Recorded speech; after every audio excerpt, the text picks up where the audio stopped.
Virgil Thornwell lived for his plants. His greenhouse, a cathedral of glass and steel, housed 1,000 shades of green. Exotic orchids hung like jewels. Giant ferns cast long dancing shadows, but the crown jewel, the apple of Virgil's eye, was the Verdantus Immortalis, a rare flower rumoured to hold the secret to eternal life. Its petals shimmered with a faint, ethereal glow. Its fragrance, a heady mix of jasmine and sandalwood, permeated the humid air. Virgil had spent decades cultivating it, nurturing it, whispering secrets to its delicate leaves. It was his life's work, his obsession. Every day, Virgil tended to his verdant kingdom, a contented recluse in his botanical haven. He knew the language of leaves, the secrets of the soil. His hands, gnarled and calloused, moved with the grace of a seasoned conductor orchestrating a symphony of growth. Little did he know a storm was brewing, one that threatened to shatter the serenity of his sanctuary soon to be stained with the blood of vengeance. One sweltering summer night, a group of teenagers, bored and restless, stumbled upon Virgil's greenhouse. They were drawn to its otherworldly glow, a beacon in the darkness. They giggled as they pried open the greenhouse door, their intrusion a violation of Virgil's sacred space. The ringleader, a lanky boy named Jake, swaggered in, his eyes scanning the exotic foliage. His gaze fell upon the Verdantus Immortalis, its luminescence captivating his alcohol-addled mind. "Whoa," he slurred, reaching out to touch the delicate petals. "Check out this freaky thing." His friends crowded around, their laughter echoing in the stillness of the night.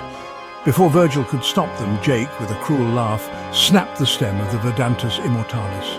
The flower drooped, its life force draining away. Virgil's heart shattered along with the stem of his beloved plant. Years of dedication, of love and care, gone in an instant. He rushed towards them, his voice a strangled cry. "No! What have you done?" But the teenagers just laughed, their faces contorted in drunken glee, and disappeared into the night. They had sown the seeds of fury, and Virgil, the gentle botanist, was about to reap a harvest of vengeance. Grief morphed into rage, a venomous serpent coiling around Virgil's heart. His eyes, once filled with the gentle curiosity of a scientist, now burned with an icy fire. His hands, those instruments of nurturing, clenched into fists. His mind, once a sanctuary of botanical knowledge, became a breeding ground for dark, vengeful thoughts. He retreated into the depths of his greenhouse, his sanctuary now a war room.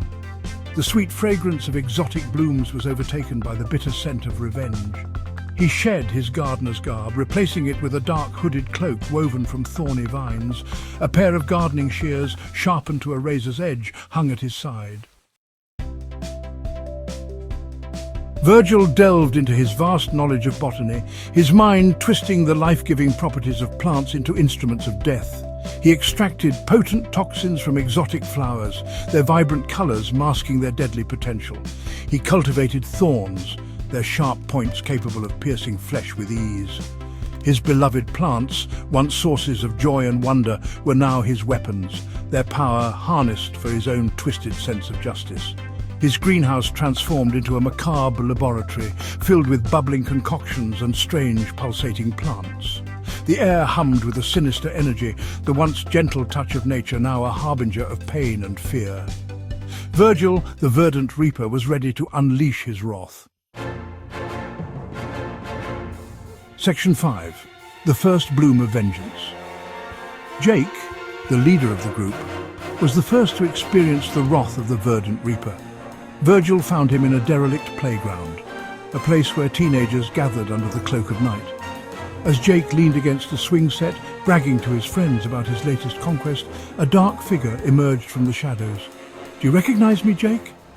Virgil's voice, once warm and inviting, was now a chilling whisper, as cold and sharp as a winter wind. Jake looked up, his bravado fading as he recognized the glint of madness in Virgil's eyes. You're the plant guy," he stammered, fear creeping into his voice. "Look, man, I'm sorry about the flower, okay? It was just a stupid prank." "A prank?" Virgil chuckled, a hollow, mirthless sound. "You took something precious from me, Jake. Something irreplaceable." Virgil stepped closer, his shadow engulfing the terrified teenager. And now, nature demands retribution. He raised his hand, revealing a delicate-looking flower, its petals shimmering with an eerie, phosphorescent glow. "This, Jake, is the nightshade's kiss," Virgil said, his voice a low, menacing purr. "It blooms only once under the pale light of the moon. And its beauty," he continued, leaning closer, "is as fleeting as your life." With a swift movement, he plunged the flower into Jake's chest. The teenager gasped, his eyes widening in horror as the toxin coursed through his veins. "Sleep now," Virgil whispered, his voice devoid of emotion, "and let the earth reclaim what's hers." News of Jake's death spread through the town like wildfire. The police were baffled. No witnesses, no suspects, just a single exotic flower clutched in the dead teenager's hand. But Virgil, cloaked in the shadows of his greenhouse, knew the truth. He tended to his deadly garden, nurturing his arsenal of botanical weapons. Each death fueled his rage, pushing him further down the path of madness. His once gentle hands now moved with a practiced ease as he crafted poisons, sharpened thorns, and cultivated carnivorous plants, their maws dripping with viscous fluids. One by one, the teenagers who had desecrated his greenhouse met their demise. A girl who had mocked Virgil's love for his plants found herself entangled in a web of thorny vines, her screams muffled by the suffocating embrace of nature's fury.